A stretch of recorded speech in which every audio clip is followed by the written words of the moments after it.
Good morning. Glad to see everybody here. It's always fun to go on vacation, but it's always fun to come home. If you will, turn your Bibles to Acts chapter 27. And I'm very excited. This is one of the books in the right spot that I absolutely love.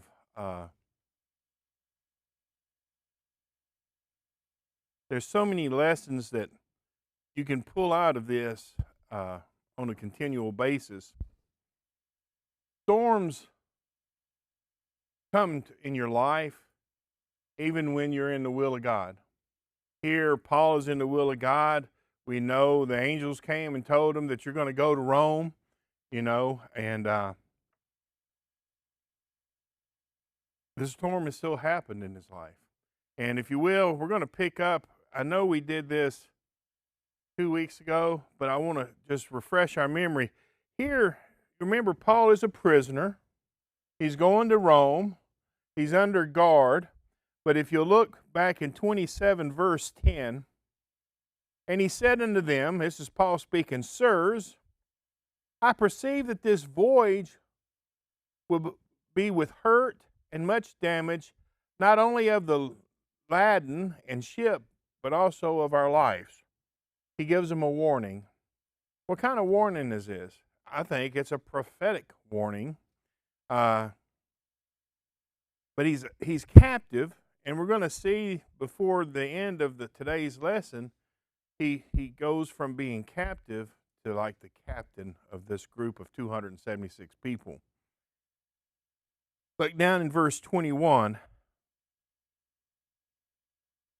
But after long absence, Paul stood forth in the midst of them and said, Sirs, you should have listened to me. I told you. I warned you. No, he said, Sirs, you should have hearkened unto me and have not loosed from Crete and to have gained this harm and loss. So he warned them. He reminded them. And look up in verse 22. Now he's trying to encourage them. He warned them. He reminded them. Now he's encouraging them. And now I exhort you to be of good cheer, for there shall be no loss of any man's life among you, but of the ship. For there stood by me this night the angel of God, whose I am and whom I serve, saying, Fear not, Paul, thou must be brought before Caesar, and lo, God hath given thee all them that sail with thee. Wherefore, sirs, be of good cheer, for I believe God, that it shall be even as it was told me. Howbeit we must be cast upon a certain island. So he's telling them, we're going to be shipwrecked, but if we all stick together, because I belong to God, and God's told me I'm going to Rome to see Caesar, and you're going to be with me, you're going to be okay. Now, these are all a bunch of God-fearing men, right? They're pagans. I'll show you how I know that for sure in a minute. Verse 27. But when the 14th night was come, and we were driven up and down in Adria, about midnight the shipmen deemed that they drew near to some country, and sounded and found it 20 fathoms. That's 120 feet. And when they had gone a little bit further, they sounded again and found it 15 fathoms. That's about 90 feet deep. Then, fearing lest we should have fallen upon the rocks, they cast out 4 anchors out of the stern and wished for the day. What did they not do? Pray for the day. Why did they not pray? They didn't believe. All right, they had a different belief system.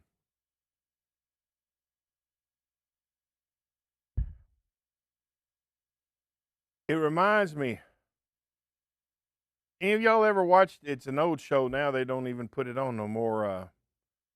Leanne, what was that tuna fish show that I loved and you hated? Deadliest Catch? Name of that? Wicked Tuna. Some of them supposedly were Christians, and then when they would say, we're praying to the tuna gods, I just cringed. What is wrong with you? You know, I mean, that's not even good TV. That's terrible, you know. Tuna gods. I mean, come on. Are you praying to Charlie? You know, sorry, Charlie. Uh, oh, well. We're going to see if we get to it. The next ship that he gets on is actually the twin brothers, which are two mythological gods that they would put on their ships for protection of the sea. So, I mean, it's just, I don't know, superstition and false gods everywhere. But they wished for the day, verse 30, and when the shipmen were about to flee out of the ship, when they let down the boat into the sea under the color as though they would have cast anchors out of the foreship, Paul said to the centurion and to the soldiers, except these abide in the ship, you cannot be saved. Then the soldiers cut off the ropes of the boat and let her fall off. Now they got rid of their lifeboat too. You know, captive, the captain. Remember, the centurion had been listening to Paul. Paul had told him, don't leave, but he didn't listen. He listened to the captain instead. And then they found themselves into this trouble, and he was reminded. Now, Paul says, look, if they leave, that promise is not in effect. Now, I want you to notice this is a little bit off topic, but not too much. Except these abide in the ship, you cannot be saved.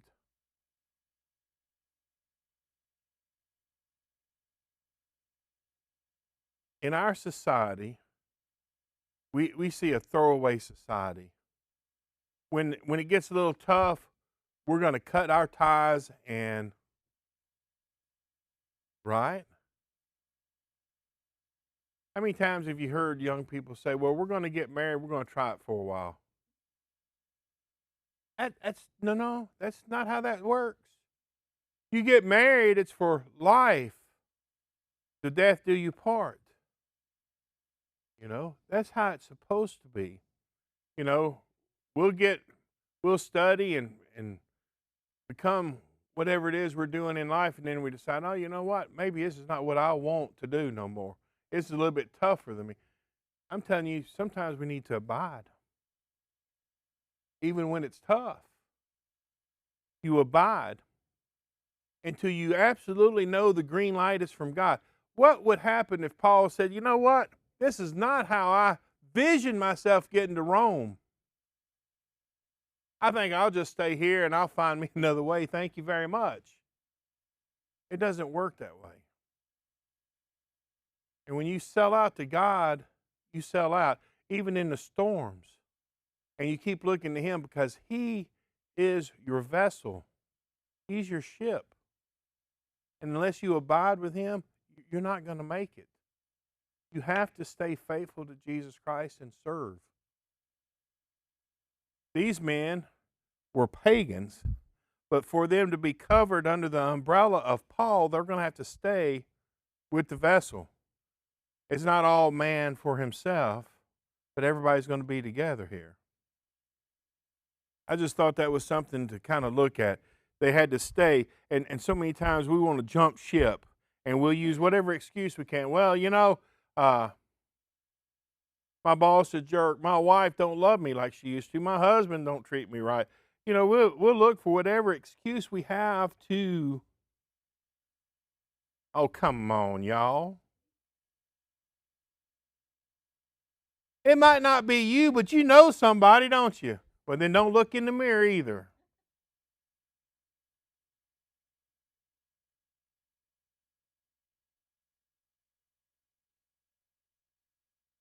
Paul said in verse 31 to the centurion and to the soldiers, except these abide in the ship, you cannot be saved. Then the soldiers cut off the ropes of the boat and let her fall off. And while the day was coming, Paul besought them all to take meat, saying, this day is the 14th day that you have tarried and continued fasting, having taken nothing. Wherefore I pray you to take some meat, for this is for your health, for there shall not be a hair fall from the head of any of you. And when he had thus spoken, he took the bread. Watch. Watch. And when he had broke, and in the present, he took bread and gave thanks to God in the presence of them all.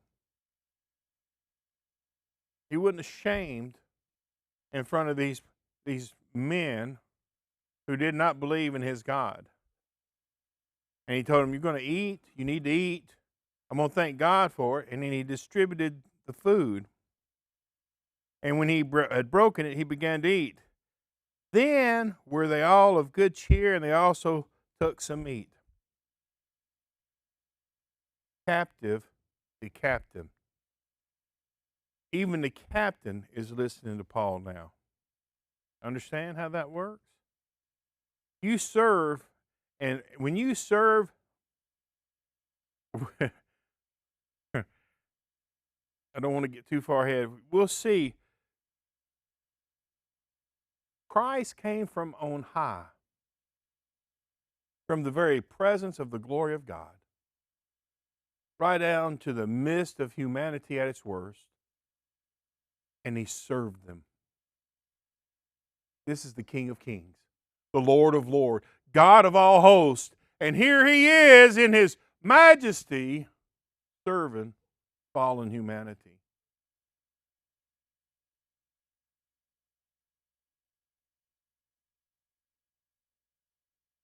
We'll see that Paul serves also.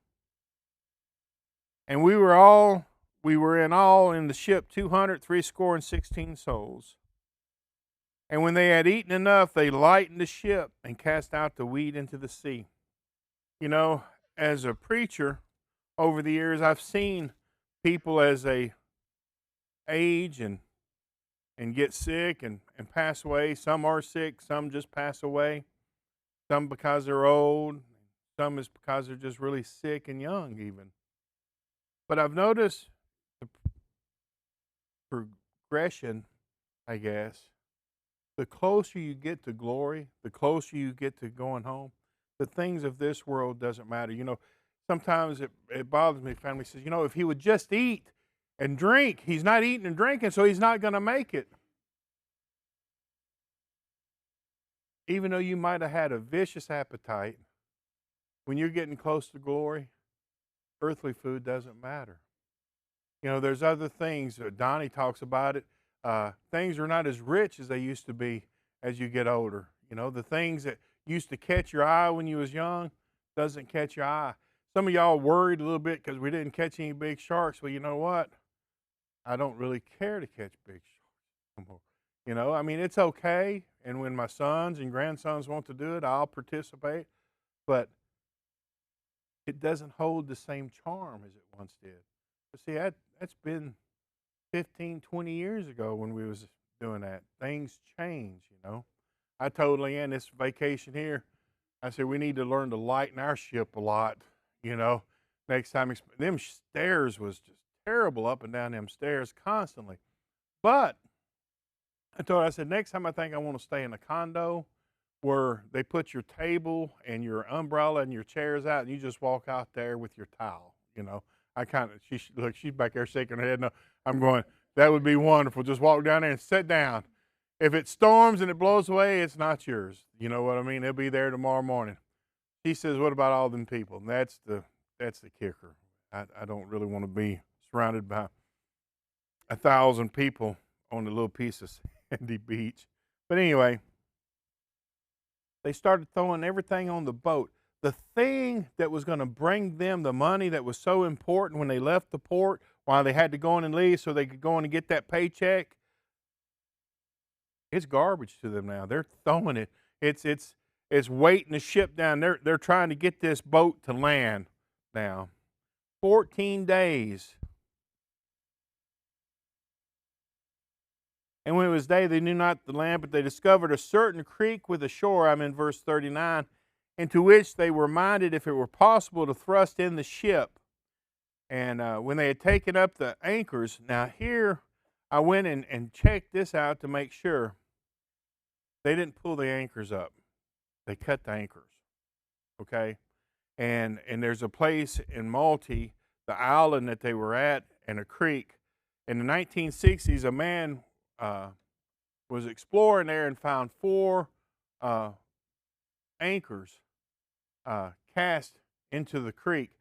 They got it in the Museum of Maritime, but they don't identify it as, they just said 4 Roman anchors, and they're sitting in the corner of the museum. And I just think it's kind of neat, that God's word is verified even to this day. And so Paul, they cut the anchors because they're going to try to force this ship into the creek and wedge it in place so they can escape. And so when they cut loose the anchors, different translations says cut loose. I went and looked it up, and it means to cast away or cut. So they cut the ropes to let it go, and they made toward the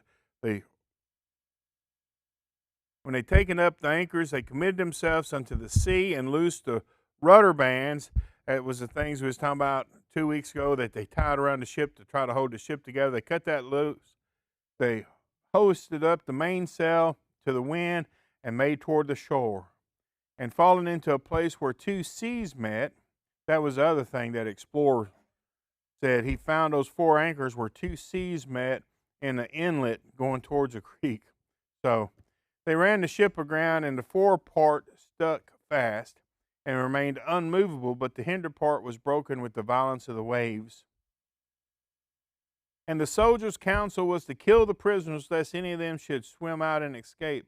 But the centurion, willing to save Paul, kept them from their purpose, and commanded they that which could swim should cast themselves first into the sea and get to land, and the rest, some on boards and some on broken pieces of the ship.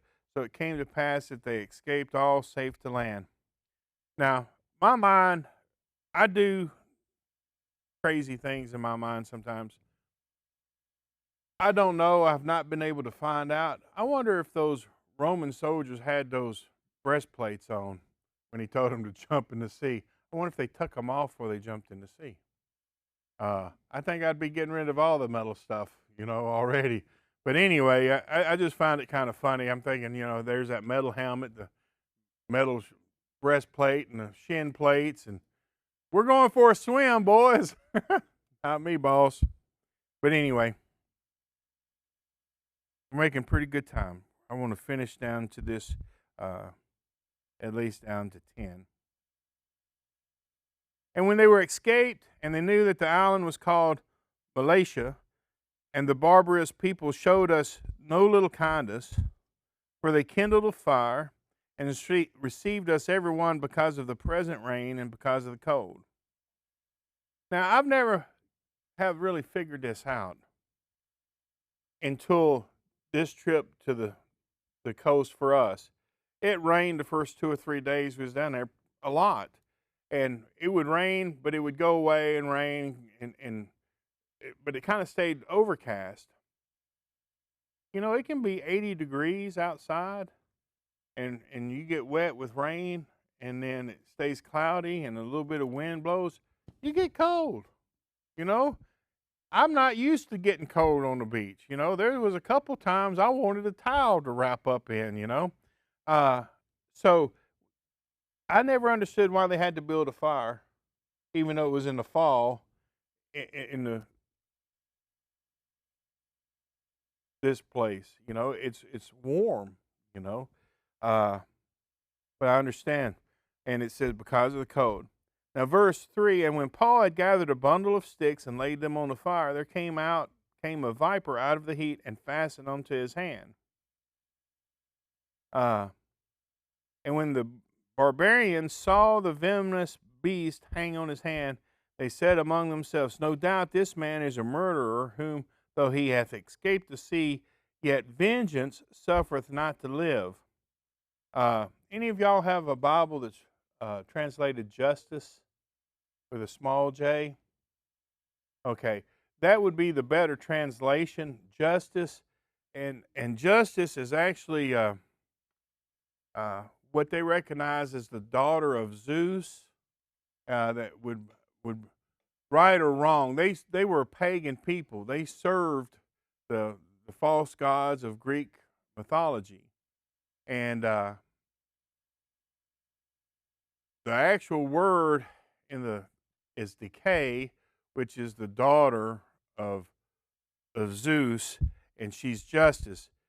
What's really funny, this same Justice, Lady Justice, is what we adopted in this country as the blind Justice Lady. You know, she's sitting there holding the scales. The Lady of Justice is from the pagan god Zeus. So, you know, the pagan stuff has been passed down through the ages, and the things that we think is sometimes really nice. I mean, you know, Lady Justice is blind in our statue, you know what I mean? But there's no justice in this world. You do understand that. Justice comes with a capital J when Jehovah God does judgment. And that's when the just will receive their reward and the unjust will receive their reward. All right, you're not going to find justice in this land. At one time, I was hoping that this land will heal, but this land can never heal. We know what's coming. And I hasten the day that Jesus comes and blows his trump, where true justice can be served. But so, you know, and then today people won't even say reaping and sowing, which is what they're talking about here. They'll say karma, you know, karma.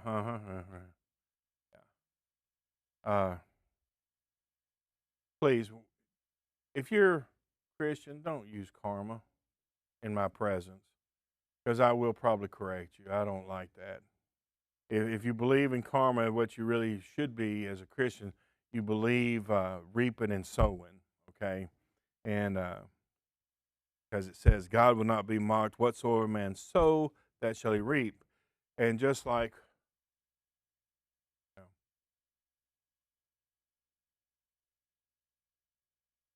know, Luke talked about it in Sunday school, we just showed that Paul was captive, but yet he became the leader. He was telling people what to do. Now they're on the island. And of course, it has to be a pretty big fire. I understand you're going to need a lot of wood to get 276 people warm, okay? So it's no little bitty campfire. It's a pretty good fire. And they're taking care of them. Paul didn't say, hey, I just told y'all, if you stuck with me, we're all safe because you did what I told you to do. Now, why don't you go and get some more wood? See, he was serving. Even though he was like the leader is a server. He was serving the people that was shipwrecked with him to get warm when he got snake bit. And he got snake bit. Why would the people suppose that he was going to die? It was a viper. It was a poisonous snake. Do you know what a rattlesnake looks like? Most of us do. Look, most of us, if you don't know what a rattlesnake looks like, every snake's a rattlesnake, right? So they all die, right? You know, there's no snakes on that island no more. They killed them all. But anyway, verse 5. Yet justice suffereth not to live, and he shook off the beast into the fire and felt no harm. That's a big downplay. I'm a man of God. I will not permit snakes to be brought in here to be handled. Okay? I do believe God takes care of me. But you know, if a snake bit me, especially if y'all identified it as a cottonmouth or a rattlesnake or a copperhead, I'll shake it off. But you know what? I'm going to the hospital. You know, I'm not going to shake it off and sit back down by the fire and say it'll be all right. Paul, of course, he didn't have a hospital, but he just shook it off. So many times we should shake off it or the vipers that fasten onto us, because all they are is a test of our faith. We should shake it off and continue to do what we ought to do.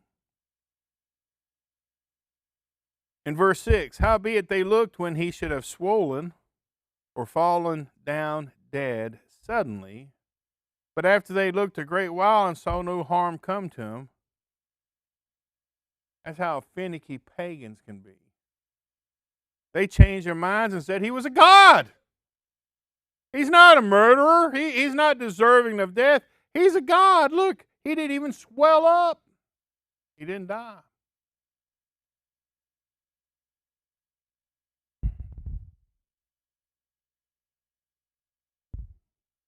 In the same quarters was possessions of the chief man of the island, whose name was Publius, who received us and lodged us 3 days courteously. He had a big place on the island, put up 276 people and feed them for 3 days. We're all going to come over to your house today, Brother JC, and eat, all right? Is that all right, Sister Sheila? We'll be right there. And then we're going to spend the night with you. We'll leave Wednesday when we come back to church. That's a big deal. But you know, it tells us as Christians, we're to be hospitable, entertain strangers, help them out. Sometimes when we entertain strangers, it says what? We're entertaining angels. Just on a side note, we got Brother Joseph coming in, and I'm not going to ask for any of you to host him overnight, but if any of you would like for him to come and visit for the day and maybe take him to see things or just let him hang out with you, that would be cool. We've got some stuff that we're going to try to set up so he can go visit some other churches, but that's just something to put in the back of your mind.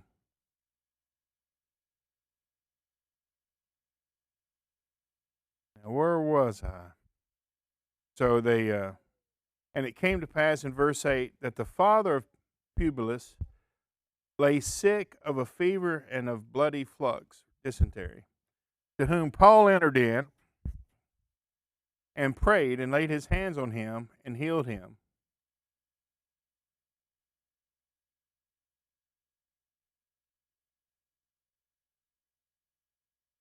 We read of these other places where Paul didn't even have to touch the people, right? His shadow would heal people. His handkerchief, if he touched a piece of cloth or something and they took the cloth, I mean, God granted him great power and honor. Why do you think he prayed before he laid his hands on them?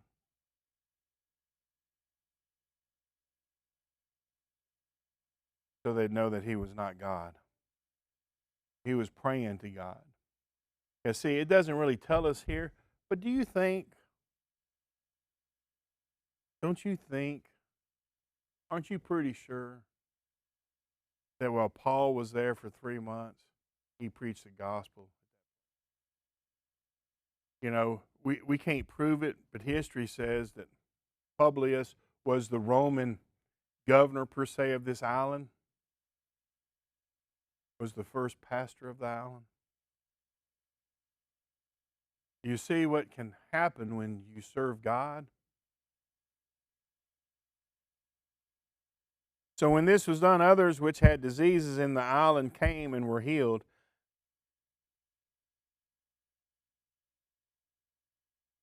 Who also honored us with many honors, and when we departed, they laded us with such things as was necessary. Verse 11. And after 3 months we departed in a ship of Alexandria, which had wintered in the isle, whose sign was Castor and Pollux. That's the two twin brothers that they would put on a lot of these ships to supposedly, you know, it's like people when they take the little saints or like Mary and put on their dash thinking it's going to give them protection while they travel and stuff. That's what they're doing on this ship, which, you know, that's wrong. You know, I don't know how else to say that. Anyway, And landing at Syracuse, we tarried there 3 days. And from thence we fetched a compass and came to Regum. And after one day of the south wind blew, and we came the next day to Putula, and where we found brethren, and we desired to tarry with them 7 days. And so we went toward Rome. And from thence, when the brethren heard of us, they came to meet us as far as Apophorum and the 3 taverns. When Paul saw, he thanked God and took courage. And when we came to Rome, that's the entourage and Luke and Paul, the centurion delivered the prisoners to the captain of the guard, but Paul was suffered to dwell by himself with the soldier that kept him. He still had his freedom. He was still captive, but he had his freedom. Now, what did I see in this part of the lesson that makes me so excited about it? God had done told him where he was going. Every time from his first missionary journey to this last one, they don't count this as a missionary journey. This was his prison journey. But you know, it was a mission, was it not?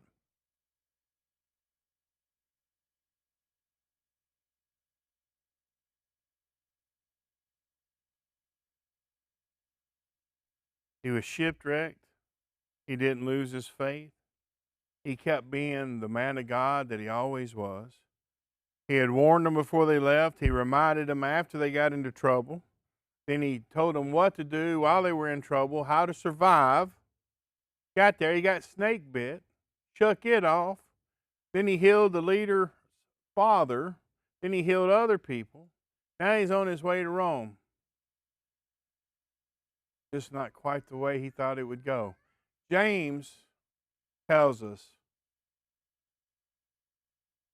to say if it's God's will. We make plans. There's nothing wrong with making plans.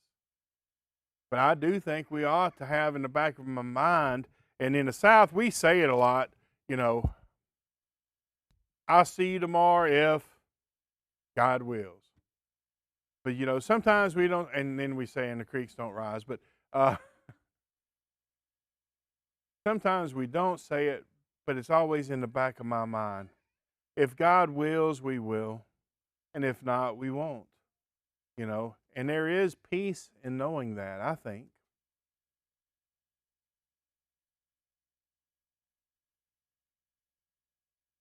History proves the last missionary journey for Paul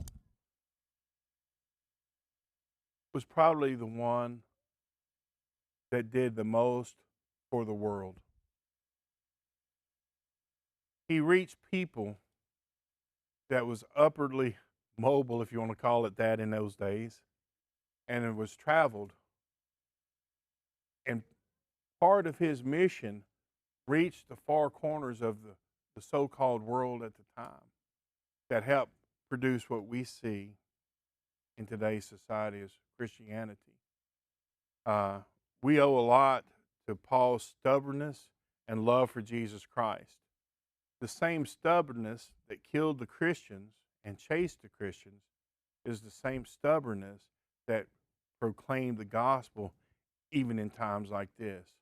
Now, let me ask you, if you were going through what Paul was going through, would you let your light shine like Paul did? Or would you start shutting down and saying the foolish stuff that I say a lot of times? Just my luck. Just wouldn't you figure that's how things like that happen with me all the time? And then we start losing our testimony. How do we overcome the devil? Revelation tells us it's by his blood and our testimony. He said that again. It's through Christ's blood and our testimony. Your testimony is going to be heard more in your times of struggle than in your moments of victory. Because people look at you in victory, and you may be testifying there, and they say, anybody can do it when they're on top of the world. It's when you're in the bottom of the pickle barrel that we're going to listen. Because when you still have that light shining for Christ in the bottom, they see him in you then. When you're standing on the mountain hollering victory, they're seeing you and not Christ. So remember that in your storms, if you're in the will of God, now sometimes them storms you bring on because you've disobeyed.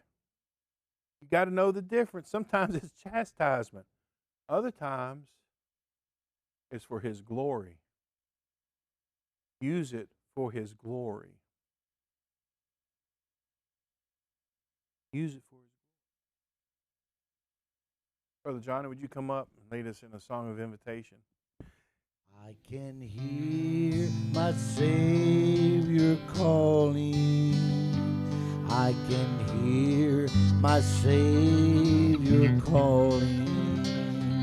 I can hear my Savior calling. Take thy cross and follow me. Where He leads me, I will follow. Where He leads me, I will follow. Where He leads me, I will follow. I'll go with Him all the way. I'll go with Him through the garden. I'll go with Him through the garden.